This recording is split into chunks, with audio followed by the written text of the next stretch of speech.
the craziest way you found out your parent was living a double life? I was home from college for the summer, staying with my parents. My dad asked me to take a look at his old desktop computer. It was barely working, kept freezing, and he said he couldn't even open his email anymore. I've taken some basic IT courses and figured it would be an easy fix. I went into full cleanup mode, deleting temp files, uninstalling useless apps, defragging. While going through the documents folder, I noticed a directory named Projects 2004. The name seemed off. My dad's not the kind of guy to label anything that vaguely. He's usually very specific, like Work Presentation Q3 or Tax 2021. This folder was buried under several subfolders, almost like it was meant to be ignored. I opened it. Inside were even more folders. May, June, trips, backups, private. Some were password protected, but most weren't. I clicked on trips. Inside were hundreds of photos, but they weren't of us. The same woman kept showing up in photo after photo. In many of them, there were two kids, maybe around 6 and 8, in the earlier pictures, getting older as the photos progressed. My dad was in a lot of the photos too, holding the kids, posing at water parks, walking through amusement parks. He looked happy, carefree. One photo stopped me cold. It was a beach picnic. My dad was holding a little girl in one arm while grilling on a portable BBQ. The woman sat beside him, laughing. There were wine glasses on the towel and a birthday cake on a cooler. The little boy had a handmade card in his hand that said, "To the best dad." I don't remember ever going to that beach. That picnic never happened with us. I opened another folder,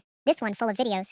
In one, the kids were opening Christmas presents while the woman recorded. My dad handed out gifts, used nicknames, and hugged the kids like he had done it 100 times before. They called him Dad. I checked the metadata. The files ranged from 2006 all the way to 2019. This wasn't before he met my mom. This overlapped my entire childhood. I sat there in the dark, hands shaking. I copied the folders to a flash drive and closed everything. At dinner, I stared at him across the table while he talked about the rising gas prices and the neighbor's dog that kept digging holes in our yard. How could someone speak so casually while hiding something so massive? That night, I couldn't sleep. Every noise made me jump. I felt like the walls were thinner, the house colder. It was like the truth had changed the atmosphere. The next morning, I waited until my mom left for a hair appointment. I went up to my dad while he was sitting on the porch drinking his coffee. I told him I found the folder. He didn't even try to deny it. He just closed his eyes, sighed, and said he always knew this day would come. He told me the woman was someone he met at work, that it started as a fling, but turned into something more, that he didn't mean for it to become a second family, that he split his time carefully, that every late meeting, every sudden business trip, every canceled vacation was a balancing act between two homes. He begged me not to tell my mom. Said it would ruin her, that she didn't deserve that pain. I told her anyway. I couldn't keep that kind of lie, not when our entire lives had been built around it. She collapsed when I showed her the photos. But when she recognized his wedding ring, the shirt he wore to my 10th birthday party, and the voice she had fallen in love with in those videos, she knew.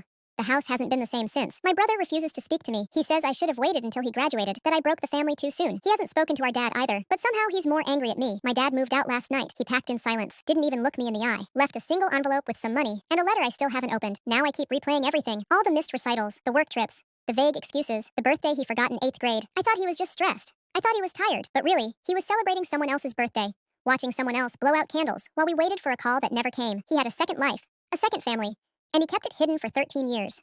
And the worst part? I don't even know which life he loved more.